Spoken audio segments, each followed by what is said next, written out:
నమస్కారం జ్యోతి గారు. నమస్కారం అండి. అందరికీ నమస్తే అండి. ఇక్కడ ఈ టెంపుల్ దగ్గర ఉండే వాళ్ళందరండి వీళ్ళంతా కూడా. అలాగే జ్యోతి గారు, ప్రతి ఒక్కరు శని శంగనాపూర్కి వెళ్తే మనకి శని దేవాలయం అక్కడొకటి, బట్ ఇక్కడ మాత్రం సేమ్ యాజ్ ఇట్ ఈస్గా శని శంగనాపూర్లో ఏ విధంగా ఉందో అలాగే ఇక్కడ ఏకశిలాతోని ప్రతిష్ఠింపజేశారు.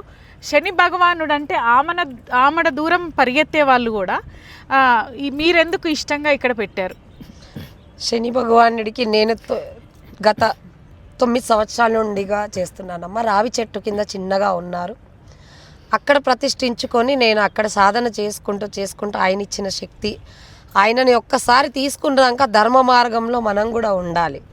సత్య మార్గం, ధర్మము ఆయనకి ఉండేదే అది. ఆయన ఎందుకంటే కలియుగ న్యాయాధికారి, దండాధికారి. కలియుగమికే కాదు, ఇది దేవతాలోకాన్ని కూడా మన పరమశివుడికి కూడా ఆయన ఎక్కడ కన్నేస్తాడో అని శివుడు ఎక్కడెక్కడో దాక్కున్నాడు అన్న చరిత్రలు ఉన్నాయి మనకి. అంటే శని భగవంతుడితో దేవతలు కూడా భయపడ్డారు. భయపడడం అంటే దేనికంటే మనం తప్పు చేస్తే భయపడతాం, ఆయన శిక్షిస్తున్నాడు. ఇప్పుడు మనం పోలీసు వాళ్ళతో, జడ్జులతో కూడా భయపడుతున్నాం, సాధారణమే. కానీ ఇవన్నీ ఇక్కడి వరకే సమర్పణం అవుతాయి, కానీ వాటికైనా క్షమాపణ ఉంటుంది. కానీ శనిదేవుడి దగ్గర అది లేదు.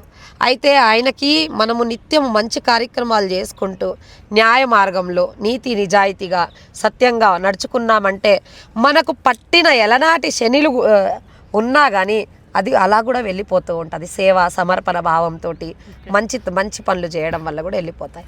అలా ఎప్పటి నుంచి నేను మా గురువు ఆదేశంతో మా నాన్నగారు ఇచ్చిన ఈ అప్పచెప్పిన ఇంత మంచి బాధ్యత దేవాలయాల గురించి మొదలుపెట్టినప్పటి నుంచి నాకు ఆ శనిగ్రహం అని అందరూ అంటారు, శని శని శని శని అని, కానీ ఆ శనిదేవుడు అంటే ప్రాణం అయిపోయాడు నాకు. ఆయనని ఎప్పటి నుంచి సాధన ఆయనని నమ్మానో మంచి మార్గంలో ఆయన నడుపుతున్నాడు. అంటే మీరు బాగా నమ్మారు? బాగా అంటే నమ్మకం అంటే మొత్తం మునిగిపోయి ఉన్నాను.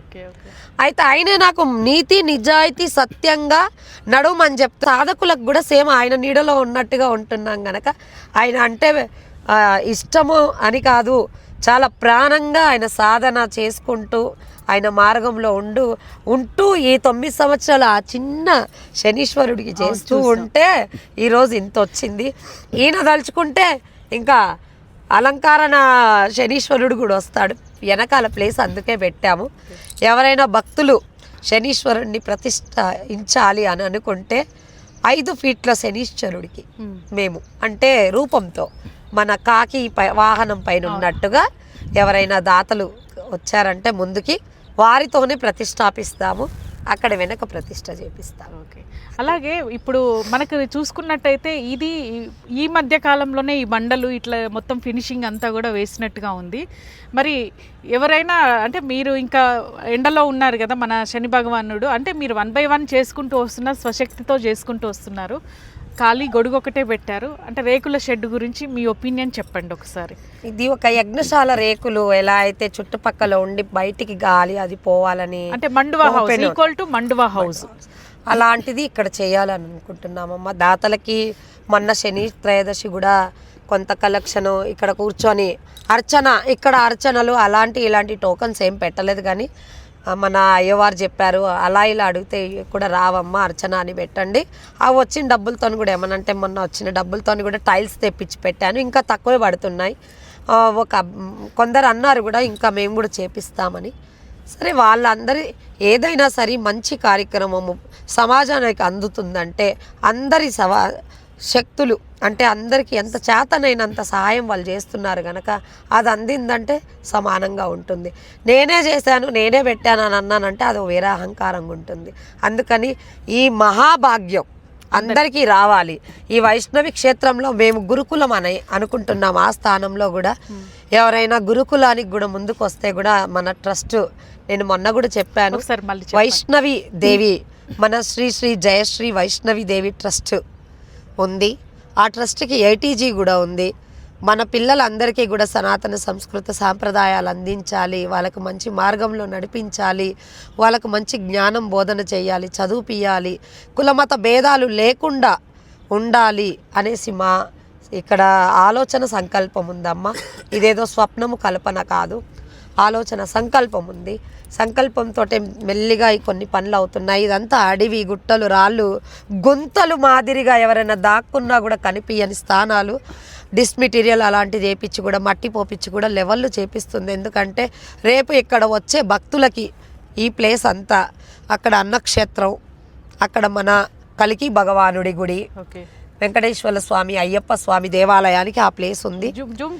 ఈ ప్లేస్ వచ్చేసి ఈ ముంగట కనిపిస్తున్న ఇప్పుడు చూపిస్తున్న ప్లేస్ వచ్చేసి గురుకులానికి పెట్టాము. ఇంకా ఈ స్థానాలు కాపాడుతున్నానంటే కూడా చిన్న ఆలోచన కాదు.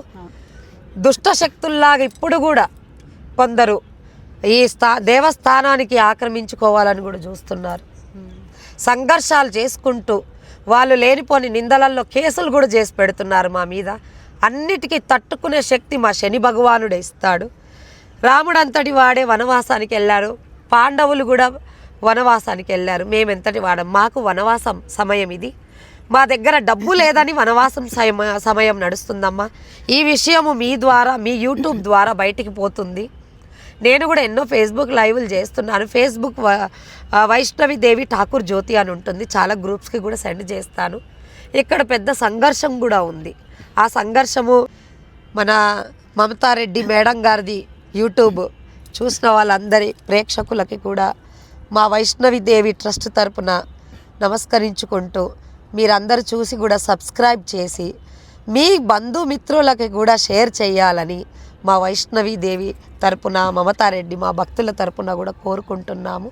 ఇక్కడ వైష్ణోదేవి ఆలయంలో అయితే మనకి ఇది నల్లగుట్ట శ్రీ లక్ష్మీ నరసింహస్వామి, అలాగే నాగమయ్య పుట్ట, ఇక్కడ వచ్చేసి వైష్ణోదేవి ఆలయము, ఇవన్నీ కూడా సుబ్రహ్మణ్య స్వామి టెంపుల్ కింద గ్రామానికి. ఇప్పుడు ఈ భగవానుడికి ఒక రేకుల షెడ్ లాంటిది 10 మంది చేయి అందిస్తే డెఫినెట్లీ ఇది ఒక రూపానికైతే వస్తుంది. మీరు భగవంతుడికి సేవ చేసుకున్న విధంగా ప్రదక్షిణ చేసేటప్పుడు కానీ, పూజ చేసేటప్పుడు కానీ, పైన నుండి ఎన్న వర్షం వచ్చినా ఏదైనా కొంచెం షెల్టర్ ఉంటే స్వామివారికి కూడా కొంచెం సపోర్ట్ ఇచ్చినట్టు అవుతుంది ఎండ నుండి. కానీ మనకి ఓల్డ్ హౌస్, మండువా హౌస్లు అయితే ఏ విధంగా ఉంటాయో, చుట్టూ హౌస్ ఉండి మధ్యలో ఓపెన్గా ఎలా ఉంటుందో ఇక్కడ కూడా ఈ విగ్రహానికి అలాగే పెట్టడం జరుగుతుంది. ఎందుకు ఓపెన్గా ఉంచడం అని అంటే, మనకి శనిశంగనాపూర్కి వెళ్తే అక్కడ విగ్రహం ఓపెన్గా ఉంది చూసుకున్నట్టయితే. అంటే శనీశ్వరుని ఎప్పుడు కూడా క్లోజ్ చేసి ఉండకూడదు.